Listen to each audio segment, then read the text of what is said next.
Newsnight on BBC Two with Gavin Esler. He was nicknamed Brains 10 years ago, but has he grown in stature enough to become Prime Minister?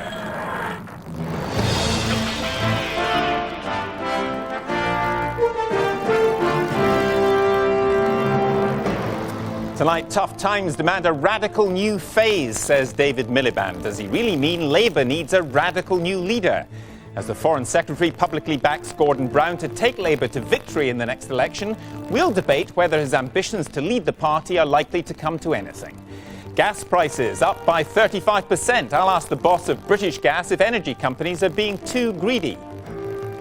The end of Olmert. Israel's Prime Minister says he'll stand down in 2 months. And how the Conservatives are courting the next generation of voters. What will Radio 1 listeners make of David Cameron? We join the Tory leader on holiday to find out.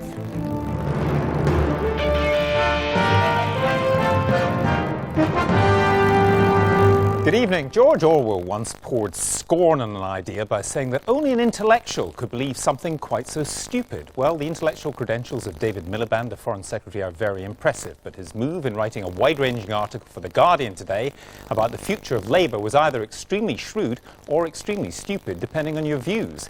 Whichever it is, it has certainly grabbed the attention at Westminster like a pistol shot at a concert. Here's our political editor, Michael Crick. Today, Labour leadership watchers were blessed not just with a Guardian article, but a David Miliband press conference, at which, inadvertently no doubt, he almost seemed to signal a fight, declaring it jackets off. We took an executive decision downstairs to take our jackets off. This event was meant to discuss today's talks with the Italian Foreign Minister, who ought to know a thing or two about regularly changing your PM. But British reporters only had one topic on their minds. Are you campaigning for the leadership of the Labour Party? No, full stop, a Brown loyalist might have said, but instead... No, I'm not campaigning for anything other than a successful Labour government. Do you believe that Gordon Brown is the only man who can lead Labour into the next general election? Yes, he might have said, but... Gordon's leadership, I think, is one which has shown itself to be of strong values. It's one that's shown itself to have brought a team around him who are able to make a contribution, and that is a good thing. But in the end, this is about ideas and argument. And I think that can Gordon lead us into the next election and win? Yes. I'm absolutely sure of that. The question, of course, is about our competition with the Conservatives, not about our competition amongst ourselves. So, will you here put on the record that you're ruling yourself out from challenging Gordon Brown for the leadership? Look, Go on, how about a straight yes? Look, how many times can I say that this is about argument, about issues, about a united Labour response? Would the Labour Party be mad to change its leader before the next general election? Look, the obvious answer was again a straight yes. And yet... Would the Labour Party be mad? I, as a loyal member of the Labour Party, would say the Labour Party never does mad things. We have got to be a party that's actually a responsible party of government. Now, regicides, of course, aren't unknown in British politics. Gordon Brown lives only a few hundred yards away in Downing Street from the spot in Whitehall where Charles I was beheaded on the 30th of January 1649. In recent times, the Conservatives have executed at least 3 leaders, most notably Margaret Thatcher, but before her, Edward Heath, most recently, Ian Duncan Smith. In the past 2 years, the Lib Dems got rid of both Charles Kennedy and Ming Campbell. But Labour's not that used to this. The effective coup against Tony Blair 2 years ago is the only real blood on their hands. Ironically, of course, by friends of Gordon Brown. The Miliband camp insists that Downing Street was completely relaxed about his Guardian article. But certainly there are some in number 10 who were far from happy with his press conference this afternoon, with the way in which, in answers to 2 or 3 questions, he didn't give completely loyal replies. They suspect more than a degree of coincidence between the fact he published the article this morning and knew he would be giving the press conference this afternoon. A more benign view expressed to me by a couple of ministers who are pretty close to Gordon Brown is that actually what David Miliband said could have been a lot worse, and that he was really doing the bare minimum to appease the ultra-Blairites, trying to show that he's not a bottler following his failure to stand for the leadership last year, that he really does want to be the Blairite candidate when the election for the leadership eventually comes, trying to stop the ultra-Blairites from, through impatience, lining up instead behind James Purnell. Labour's accounts published today show how recently business donations have almost dried up. Would that change if David Miliband took over? Well, he has not directly challenged it, so I would discount that. But as I said, he's doing a fantastic job as a foreign secretary, and he is a future leader. Everyone has their own time. Timing is important. Is there not a danger, though, that he will look a little bit too eager and put people off for when it does come the time? Yeah, but today, I mean, he is young, his age is in his favor, he's educated, he's smart, he's done a fantastic job as a foreign secretary. Don't be impatient, David. You will be there. A senior union source told me this evening it's now all on. It's now a question of when Gordon Brown will be challenged and not if. There seems to have been a decision by the right of the Labour Party, he said, to go for it, to create a sense of instability.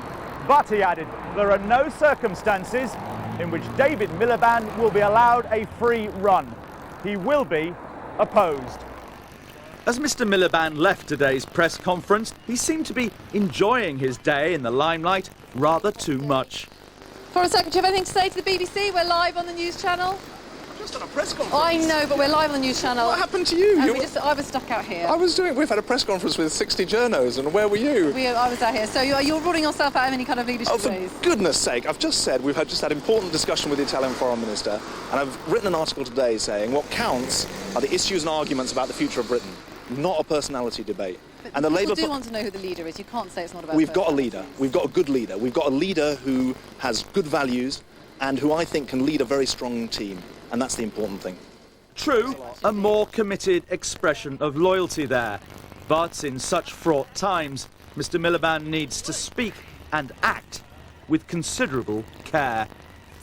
Well, I'm joined now by the former Conservative MP Michael Portillo, who knows a thing or two about leadership bids, and by Derek Simpson of the Unite Union. Before we come to them, just a quick word with Michael Crick. Before you go, are we risking making too much of this?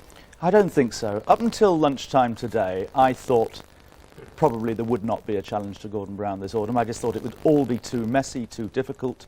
People would not put their hats in the ring as last year. I think after that press conference, my views have changed, and I think a lot of people are beginning to think the same thing. The Brown camp are worried about, some in the Brown camp are worried by what Mr Miliband did today. People on the left in the unions clearly are worried about it. And there are people in the Blairite camp who will be rather pleased. This is the sort of thing that they've been looking for some time.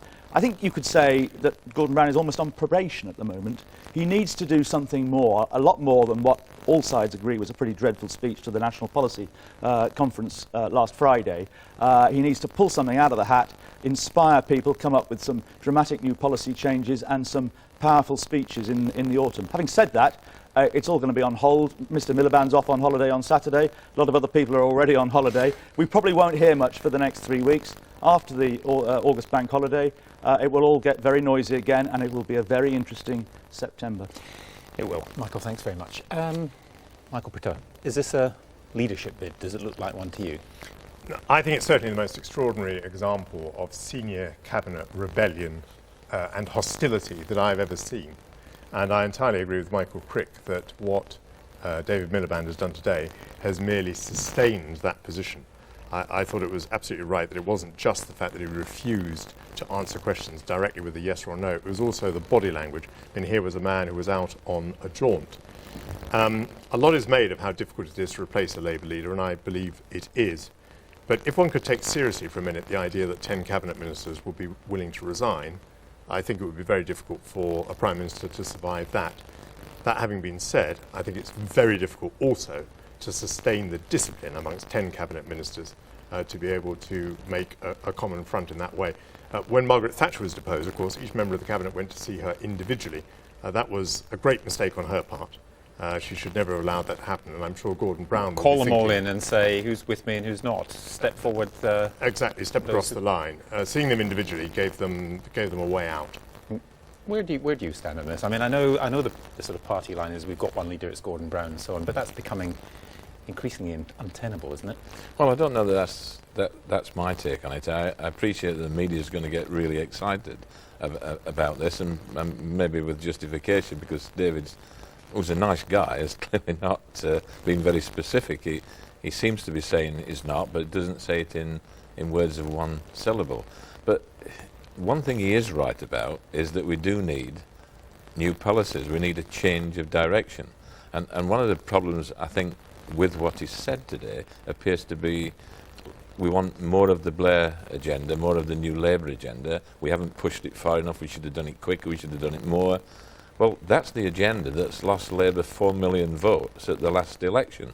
So it seems to me this idea of something new really is a return to the failed agenda. And the difficulty in Britain, as I see it, unlike America, where we've got exactly the same economic conditions, where the move is from the Republicans to the Democrats, and if you listen to Obama in his speech, if Gordon or anyone were coming out with that sort of language, but in Britain there's no alternative to the left. There's no Obama. You've got the new Labour holding a line that people believe is very similar to the Conservatives, and it's a toss-up. Which right wing, which non-appealing party are you going to not vote for? You see, that's very interesting, because I mean, you're a player in this and not just an observer. I mean, a very important player in this, and I'm just wondering if the implication of what you're saying then is that actually there is a vacuum of leadership at the top. It might not be right for David Miliband, but there is a vacuum of leadership, otherwise there wouldn't be that problem you just mentioned. There is a reason for that, because... So there is a vacuum. What people have got to remember is how unpopular Labour was at the end of Blair's years, and how everyone was wanting a change. And looking to Gordon, who was a political ally and very close to Blair, even if personally they may have been perhaps behind-the-scenes differences. That change has not come because Gordon, apart from any agenda he might have had for change, he's had to accommodate the new Labour bunch. And that's the stasis, I think, that David Miliband's speaking about. You can't move now, quite frankly. Well, somebody's got to break that, haven't they? Michael made reference to the 10 Labour cabinet ministers resigning. Quite frankly, I could name a few I had sack. I wouldn't have had them in the cabinet in the first place. Hold on, that's a good point, actually, isn't it? Because if Gordon Brown was fully in command of his cabinet, if Michael Portillo's analysis is right, you should get rid of David Miliband. You say I'm a player, but I'm not that much of an important player, because I have voiced to Gordon directly that certain cabinet ministers, I wouldn't pay them in bin lids, is the old phrase that I use from Sheffield. You were offering to name them. I was hoping you were going to. Well, I think they name themselves by some of the things that they say and do. Welcome to go ahead. You know, there's a camera over there. I think what we could do is ask the CBI which of the Labour cabinet they prefer to keep. That would identify it, wouldn't it? Yeah? But on the question of courage or not courage, I mean, you could say that Mr. Miliband, even though it's coded and even though we're interpreting it, he's at least said, look, there's a problem here. I'm available. That takes a degree of bravery, doesn't it?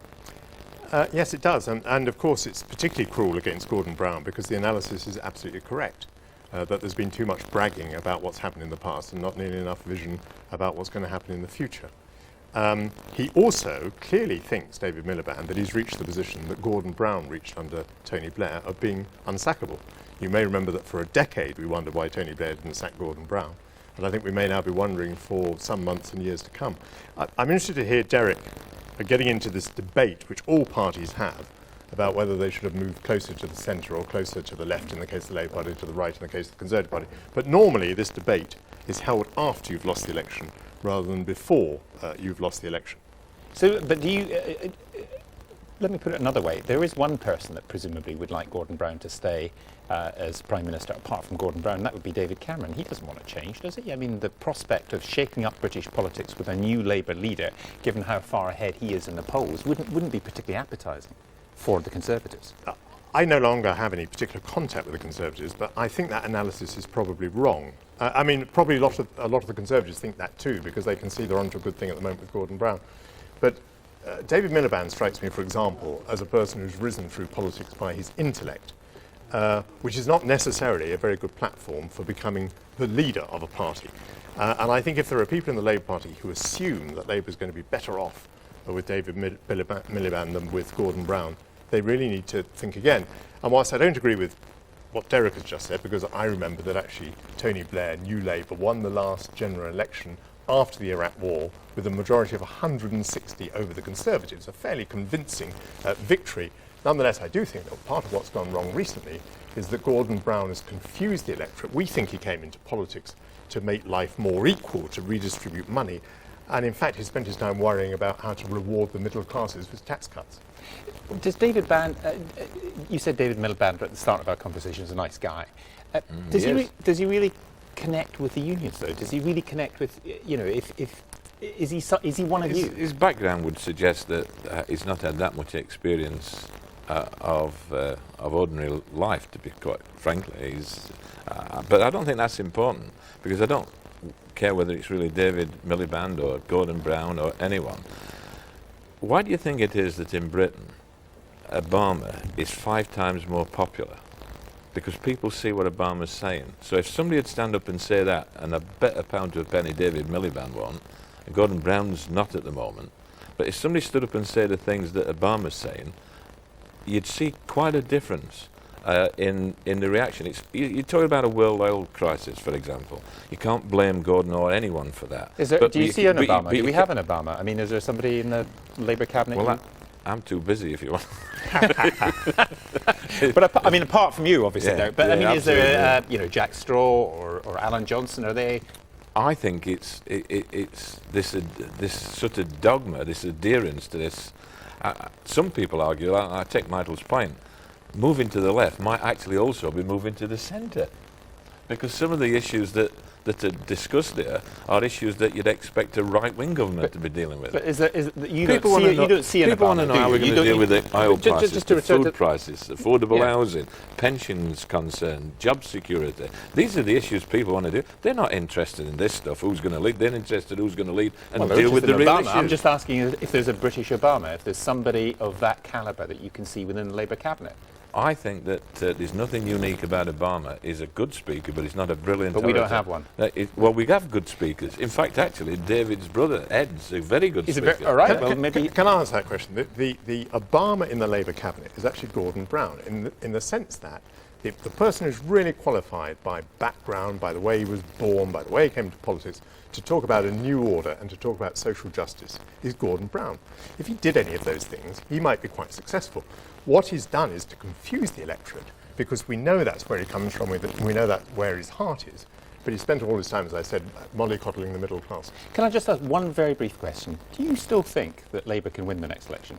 Do you still think it? Every day I think it less, and today has been a big day for thinking it less. Thanks very much. Now, life in Britain this winter looks pretty good, provided you don't intend to drive anywhere, you don't want to heat your home or cook anything in your kitchen. Just as we've digested record petrol prices and through-the-roof profits for BP, now the country's biggest gas supplier, British Gas, is pushing up prices by another 35% on gas, 9% on electricity, at a time when a 3% pay rise is quite large. Well, we'll be asking the British Gas boss whether he can justify this rise in a moment. First, our economics editor, Paul Mason. This is the second big price increase this week by a major energy supplier. EDF put gas prices up by 19% and now British Gas by more than a third, with immediate effect. Let's look at the reasons why. British Gas is a retailer of energy, but it has to buy the gas on the wholesale market. The wholesale price of gas is going up from 48p a therm last Christmas to 65p at the start of this week, and traders expect it to be 90p come December. And the reason? Well, that is complex. First, we're importing more. 5 years ago we imported about 2% of our gas. By next year it'll be 40%. Secondly, since we became a gas importer, our prices have become more influenced by the European market, where gas prices are linked to oil. But have a look at this graph. Here's the European gas price, and here is how the UK gas price used to perform before we became an importer. And you can see the European price used to act as a kind of ceiling when our price went up.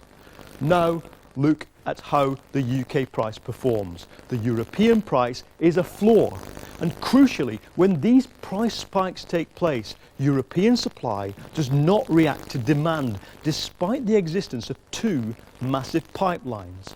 This, in short, is a picture of a market that is broken. Gas will come down when we scrap this ludicrous link to the price of oil. It's estimated that it costs about 20 pence per therm of gas to produce it and to get a regional margin. It's trading at about £1.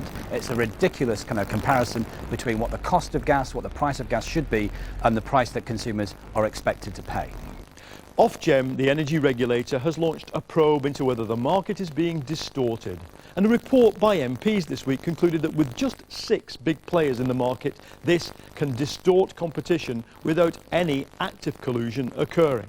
Now, the move is going to push hundreds of thousands of people into fuel poverty, and it will give a massive boost to inflation, and that's the economics. But the political economy says there's going to be an incalculable rise in economic pain and discontent.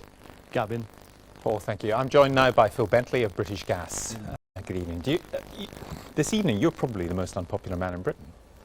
Well, clearly this is not a decision we take lightly. Of course, I speak to all our customers every day, many of our customers every day, and I know what they're dealing with at the moment. This is a very tough time economically, and there are people who are really struggling with their gas bills and electricity bills, and we understand and you're making it worse. Well, that's why we have delayed the price rises to our most vulnerable customers, those that have difficulty paying their bills, until next April. And what we're going to be doing is going to their houses, helping them install energy efficient products and installations which will actually reduce their consumption, make their homes more energy efficient. When the price rise kicks in, then hopefully they'll be consuming less energy. Are you a particularly incompetent company that you are putting up prices by 35% when one of your major competitors, EDF, are putting them up by 19%? This is not a British gas issue. This is an issue about international oil and gas prices, as the which affects EDF just as much as you, but they're putting up 19%. Well, our electricity price rise is much lower than EDF's. I'm talking about gas. 35%, EDF 19%.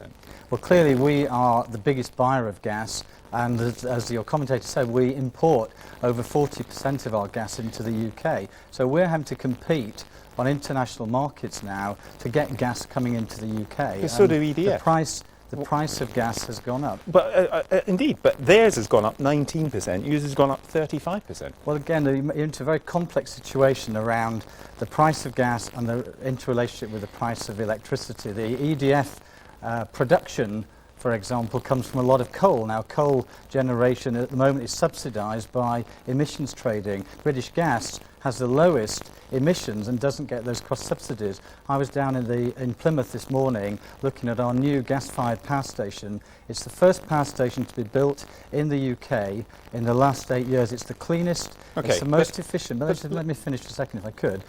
It'll provide 1 million homes with electricity, but we can't sell that product at a loss, and that's what's been happening. But nobody's asking you to sell at a loss, but what I'm asking you is, last year you was the cheapest gas in the British market that most of us could get, and now it's the most expensive. I mean, message to customers, 16 million is it? Is switch to somebody else? Well, it isn't. The message to customers is, firstly, we aren't increasing prices to our most vulnerable customers. Secondly, we're doing the most to help fuel poverty with regard to new products in the home. We are helping customers through support for all the difficulties that they have. But if you want cheaper gas, you should go to somebody else. No, that's not the case. If you want a deal, we've promised we will not raise prices again in 2008. You can fix your prices until 2011. So if you are concerned about higher gas prices, you can lock in with no further rises till 2011. So this is a complex situation, and the fact is, in the last 12 months, we've held our customer share because, as I emphasise again... but you haven't put the prices in the bus as much as other people. This is an international market we operate in, and we were not the first to raise prices, and I'm absolutely saying we will not be the last. Well, I was going to ask you about that. Is it your gut feeling that this is it? We will never see cheap gas again. We're just going to have to get used to it. It is only going to go up. It's a one-way market for everybody. Well, again, a lot depends on the price of oil. Now, as you know, the price of oil has doubled in the last 12 months. We've seen enormous demand for oil from developing economies, and the UK has to pay the international rate. We've not only that been importing now significant amounts of gas. 40% of our gas comes from those international markets. Tomorrow you're going to be talking about profits, and your profits are down. Yeah, the British gas profits are down 60%. So But you can understand that when everybody is looking at what energy companies are making, what profits they're making, and looking at BP and the amount of money that they're making, that your profits over the next year or so will come under particular scrutiny. And if you are seen to be making what people think is unfair, that will boost the case, because we know the political debate is about windfall profits for companies, energy companies, that make too much money. You won't fall into that. Well, let's just be clear. We are taxed on production of gas in the North Sea at 75%. So that's the first point. The British gas margins were 2% in the first 6 months of this year. So there's no profiteering here. What we're trying to do is keep our costs down. We've reduced costs in British gas by over £200 million, but we can't deal with an international market where it's costing £2 billion more to buy the gas and electricity that we're supplying to our customers' homes. Right, so you will not be making big profits in the next year? British Gas, as I said, is expected to make around a post-tax margin of around 2%. Right. Now, just the point being, of course, we have to make investments to build new infrastructure. We're building the world's largest offshore wind farm at the moment, most modern power station fleet. Just in the few seconds we've got left, you know the political context, we were just talking about it a moment ago. If Gordon Brown wanted to do something for his own popularity, one of the things he could do is bear down on energy prices. Is there any way he could actually do that? Is it out of his control? I think the answer is actually to bear down on energy efficiency, because there are a lot of schemes available, and British Gas is spending nearly £1 billion installing energy efficiencies in people's homes, customers' homes. And I think that's the answer. We've got to be more energy efficient. Mr. Bentley, thank you very much. Now, the beleaguered Prime Minister of Israel, Ehud Olmert, is to step down. It comes as he's mired in a corruption investigation, but Olmert could remain as a caretaker Prime Minister for some time if the new leader of his party fails to form a new government. With the details, here's Caroline Hawley. Ehud Olmert has only been in office for just over 2 years, but tonight he's had to announce he's on his way out. The man who came to the helm when Ariel Sharon suffered a massive stroke has been brought down not by politics or war, but by persistent allegations of corruption and fraud. Police have been investigating suspicions he took envelopes stuffed with cash from an American businessman. It's alleged the money was spent on expensive cigars and hotels. And that was just one of a string of corruption scandals that predate his premiership, but have overshadowed it. Pressure on the Israeli Prime Minister has been mounting not only from his political opponents, but also from leading figures in his own government as well. Behind the smiles at his meeting with Barack Obama last week, he must have known his career could be nearing an end. Tonight he came out to speak to the nation, bowing to the pressure and vowing to clear his name. I will step aside, properly, in an honourable and in an honest and responsible way, in the manner in which I behaved during my tenure, and afterwards I will prove my innocence.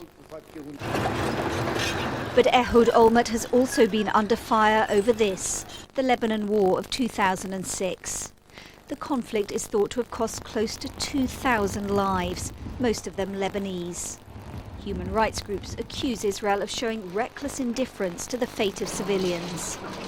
But the war was unpopular at home as well. Last year, a damning report by a special commission concluded Mr. Olmert had launched the war hastily and without a proper plan. It accused him of a severe failure in judgment. It had all begun smoothly enough when Mr. Olmert's Kadima party swept to power in 2006. Then the new Prime Minister reached out to the Palestinians, promising to try to end a decades-old conflict. Just last month, a hug and a handshake between the Palestinian and Israeli leaders, who are said to have developed good chemistry. The Americans have been pushing for a peace deal by the end of the year. There's been the prospect, too, of negotiations on the Golan Heights, captured by Israel in 1967. Earlier this year, Israel began indirect talks with Syria. Ehud Olmert pledged tonight to pursue dialogue with the Palestinians until he steps down. But in this most intractable of conflicts, few in the region will be holding their breath. The political turmoil in Israel means wider uncertainty on the big issues of war and peace in the Middle East.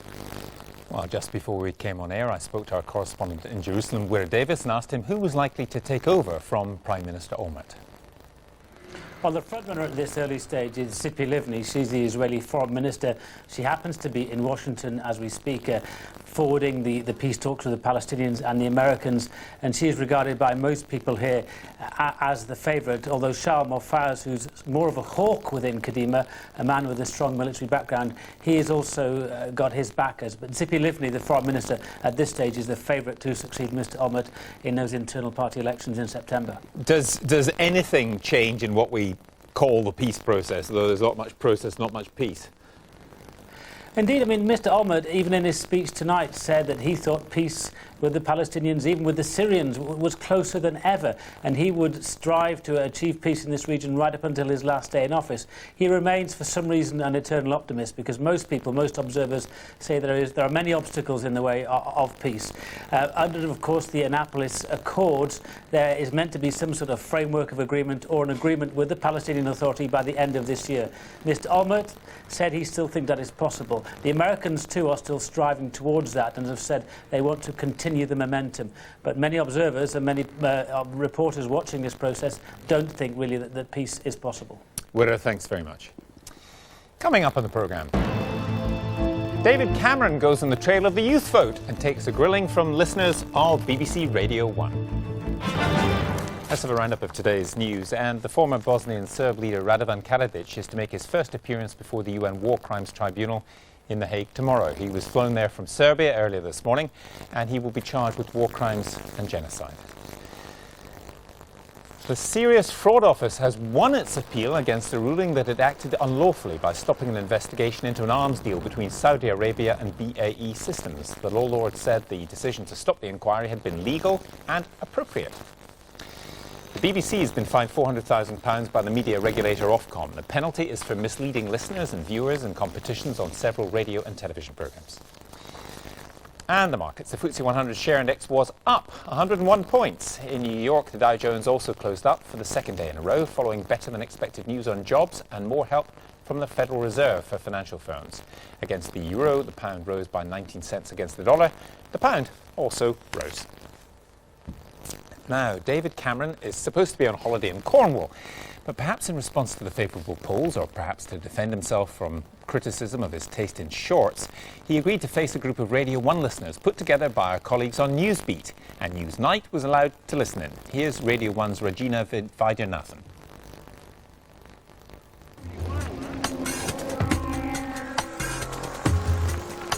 For these surfers on Newquay's Fistral Beach, it's all about staying afloat and riding high. Exactly where David Cameron is at the moment. The task he faces ahead of the next general election, whenever that is avoiding a crash and burn. Getting into number 10 rests in part on attracting those hard-to-reach younger voters. When we ask our audience which issues concern them the most, things like immigration, petrol prices, crime and tax credits come up again and again. But many of our listeners are disengaged with the political process. So, can a politician like David Cameron win them over? We brought along 5 Radio 1 listeners to join him on his holiday. None had ever voted Conservative before. Ready? Hi, nice to meet you. Hi, James. Hi, Laura. Ross. And the first thing our panel wanted to know was what should they call him? David. David, okay. Yeah. I always call myself David, but everyone else calls me Dave. That's what we do. Another way. I don't really mind. You know, I don't even notice. You know, I think my mother calls me Dave, and my wife calls me Dave or David. It just changes. It sort of. There you Thank go. you very much. Ross Mackay's a labourer from Dunstable. He's 26 and lives on a council estate with his mum. He wanted to meet the Tory leader to find out if he was genuine. Well, from what I've seen of him so far, he does seem right, but you just don't know if he's telling the truth or what, do you? You don't know if you can trust him until he gets into power and then see what he does. Basically, I'm just worried about the amount of Polish that are undercutting everyone. I mean, 3 of my mates have been laid off this week from their roofing job. They don't want to be unemployed, but they might have to go and sign on, and I just want to know what you're going to do about the undercutting by the Polish. But on the immigration issue, I think it's important we're a part of the European Union. I think it's good for us that we can all travel and go and live in different parts, and that means people can come here too and work. I think when Poland joined the European Union, we should have put in place transitional controls, so there was some limit on the number of people that came over. The government decided not to do that. We said they should have done. They decided to go ahead anyway.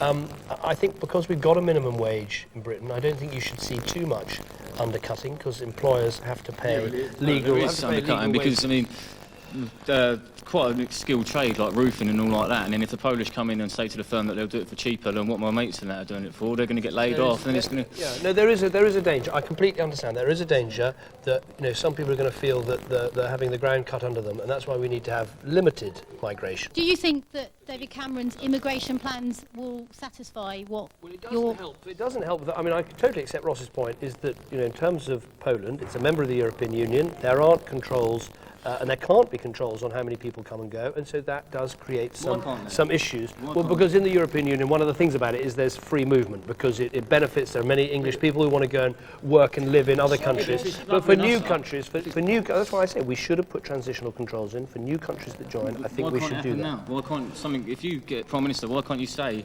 look, that's enough. We've got enough in here now. We've got to sort our own country out first. Sort our own. Do you know what I mean? What about those that are coming over and not contributing? They're sitting on their bums, taking their houses, taking their handouts. There are rules about people coming over and claiming benefit. You're not allowed to sort of shop around and do sort of benefit tourism. There are rules about that, and that's quite right. I don't think anyone is claiming that Poles are coming over to Britain just to claim the benefits. They're coming over to work. But overall immigration, you know, I think let's be clear, we do benefit from immigration, from people coming here, working hard, making a contribution, absolutely, but we do need some control. This government says no limit on immigration, no overall control. We think there should be a limit. Now, you can't limit the stuff from inside the European Union, because that's part of being a member, is that everyone can move freely. But you can with immigration from the rest of the world, and we said there ought to be a limit.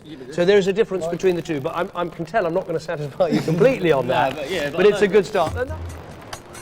James Richards is 25, a dad of 2 from Bristol.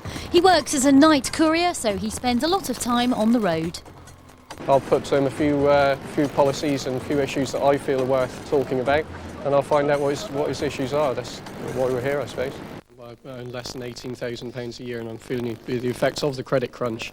I was wondering what a Conservative government would do. Okay, let's take the issue of fuel, where we've said we think there's one really important thing we could do, which is, at the moment, when you go and fill up at the pumps, if the price of petrol goes up, the tax goes up. So basically, you're taking the pain and the government's getting the gain, because they're getting the extra tax revenue. We've said we need a thing called a fair fuel stabiliser, so if the price of petrol goes up, the tax comes down. Now, that idea, sharing the pain, the government sharing the pain with you and saying, look, when the price goes up, the tax goes down, that I think would be a good idea. The fact of the matter is that you're going to inherit, if you were Prime Minister, the same problems, the global credit crunch that Gordon Brown's got. Can you do any better, I suppose, as well? I think, look, it is, the price of oil is something that is, you know, a global event, as it were, and food prices are going up globally. But people want a government that's going to try and get behind them and try and help better than we do. Can you expect tax cuts from the Conservative government? Yes, over time you can, because we've said we'll make sure, it's a very simple point in a way, that the government ought to grow less quickly than the economy. If the economy is growing at 3%, and if you can keep the growth of government down to 2% or less, you're going to have some money to give back to people in tax cuts. Is that a guarantee then to these voters that a Conservative government will definitely tax cuts? We've said you can't judge it on the life of a government, you've got to judge it on an economic cycle. We've said in an economic cycle we will make sure that the government grows less quickly than the economy. And that be a manifesto pledge? Absolute manifesto pledge, and that means that you have to either reduce debt or reduce taxes, or a combination of the two. Laura Barrett's a 14-year-old schoolgirl from Bangor in North Wales. She's too young to vote, but not apparently to drink. Well, I'm from North Wales and I live in the mountains, so I don't get to see all the privileges and have all the privileges that he did. And he maybe needs to open his eyes more to the reality. I'm 14, I'm a teenager, and I do what most teenagers do.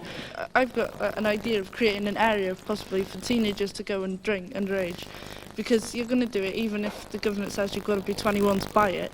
You're going to, with supervision. I think the best. Sorry, I've interrupted your question. Have you finished? No, because I'm just saying, because you can say no, you can't drink until you're a certain age, but whether every teenager in the country is going to listen or not is a completely different matter, because they don't at the moment. I think the best thing to do, and I can't tell everyone how to bring up their children, but I think the idea of introducing your children to understand that drinking is something you can do socially and something you can do with a meal and something that, you know, is part of life. I think that's the way to do it. I think that, you know, some of the friends I had, the ones who had the biggest problems were the ones where actually they never were able to drink anything at home. Whereas the ones who drink responsibly are the ones who, you know, were given a glass of wine or a small glass of beer or a shandy or something just to get them to know, right, this is alcohol, this is what it does, you have to be careful.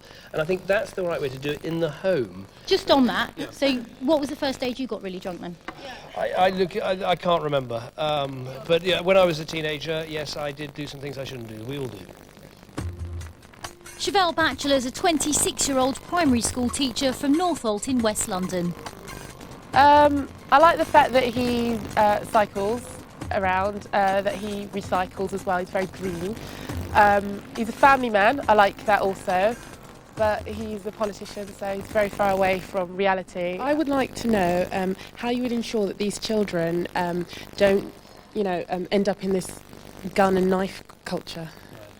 Well, there's no really simple answer to that. I've said that we need to have a really clear intervention by the criminal law, that if you're caught carrying a knife or a gun, you know, you should be absolutely clear that means prison. You know, we've got to send a very tough signal, but we've got to be clear, we're only going to really deal with the gun and the knife culture if we intervene at every level and we make sure that, you know, we make families stronger, because that's where people get their values from. Just giving them prison sentence, 5 years, and how's that going to help them when they come out of prison as well? They'll come out, they'll have a record. Who wants to employ them? It's just... You want to avoid these people going to prison at all, but I think you don't do that by having soft sentences. You do it by sending a really clear signal that this is wrong. Lauren Evans is 29 and a single parent from Gravesend. She holds down a full-time job as well as bringing up her 2 young children. I think that possibly he's a bit too relaxed at the moment, borderline smug perhaps, and that with Labour not doing quite as well as perhaps they'd hoped, I think that he just assumes that the general public will be voting for him. I've noticed that the Tories say that family is the most important thing in society, that married couples are going to benefit from a tax break, but how's that going to help people like myself? Does that mean that I'm not worth as much? No, not at all, but the current situation, I'm not suggesting that we reduce in any way the benefits that single mums get. You do. You're giving married couples more benefits, aren't you? Yeah, let me answer the question.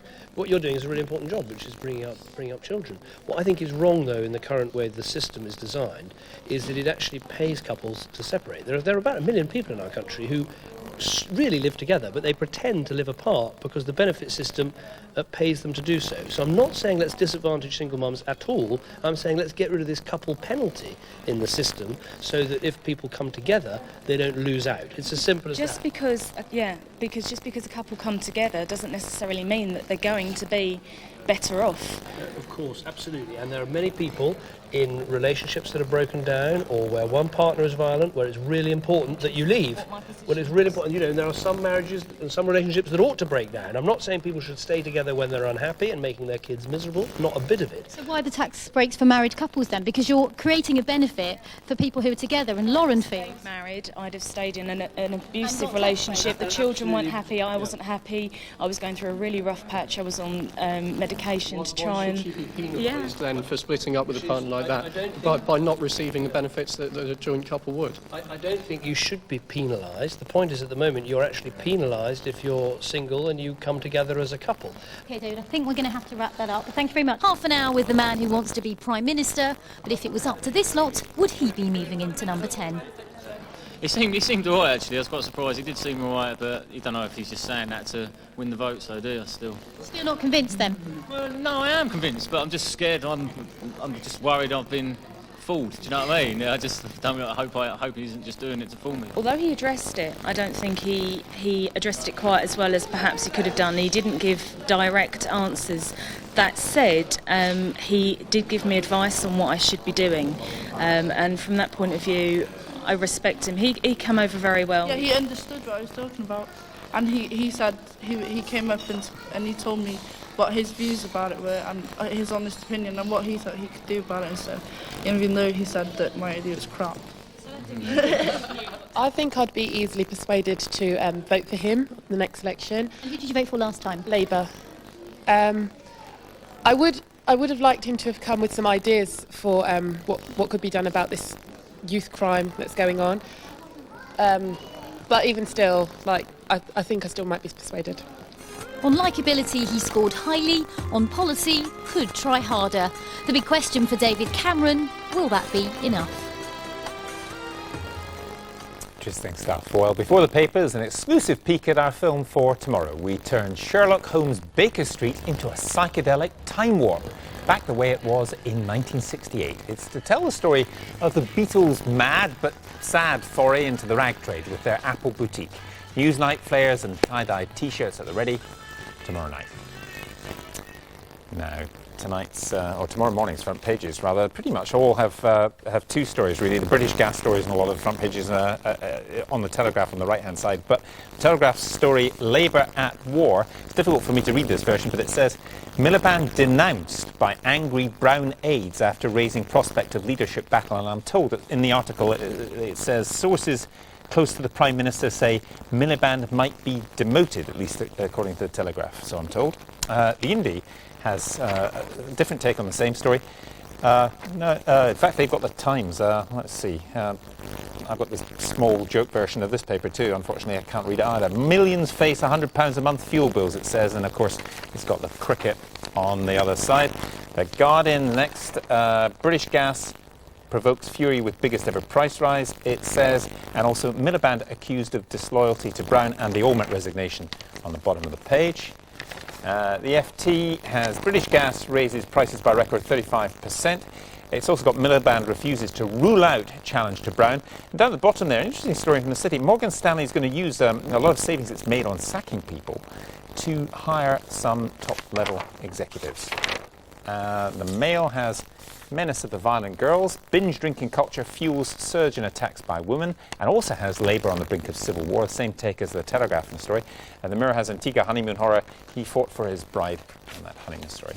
And I think we have time perhaps for the Independent, which I'll hold up, which is a minister who is Ivan Lewis, the health minister, attacks Brown for being too timid, he says.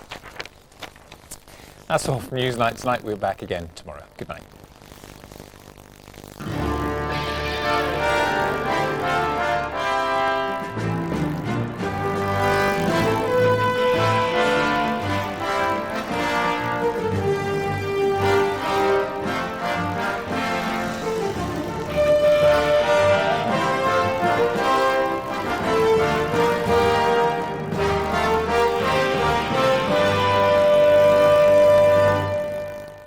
I think that people are starting to understand that artists have a say, and what they say might just change the world as much as a politician can, or maybe a politician really can't. The Today programme, weekdays 6 till 9, Saturdays from 7 on BBC Radio 4.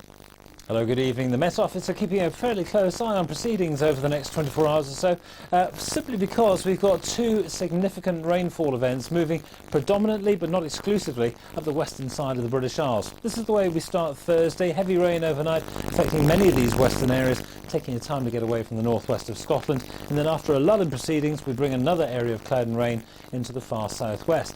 Ahead of that, there will be another significant event. Increasing amounts of heat through the afternoon will spawn a number of heavy and prolonged showers down the eastern side of the Pennines. Then as we move down towards the southeast, forget all about the rainfall. It's really again about just how hot things are going to get through the afternoon. 29, 30 is distinctly possible. Back into the southwest, and here comes that second rainfall event. The cumulative totals over the 24 hours could reach 50, even 60 millimetres in some places here, as that whole area of cloud and rain gradually drags its way out of the southwest and pushes on towards Wales and then further north. For Northern Ireland, a pretty wet day in prospect, so too the southern half of Scotland. With low pressure never very far away over the next couple of days, things do look as though they're going to stay pretty unsettled in all parts of the British Isles. Although as we move through Friday and on towards the weekend, things turning perhaps a little bit more showery than the persistent rain, as that whole area of cloud and rain eventually clears away from the north of Scotland, leaving the showers behind and a somewhat cooler feel to the days. That's the way things are looking just at the moment.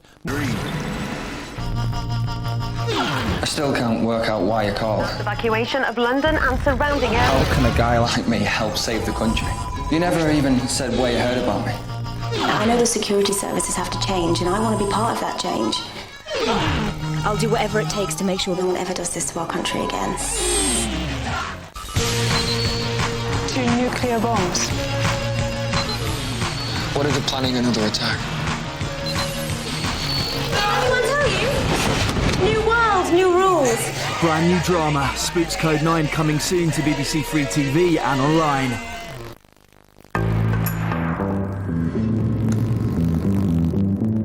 Jeremy and the gang take on the Top Gear German presenters tomorrow in the last of this series of Top Gear at 8.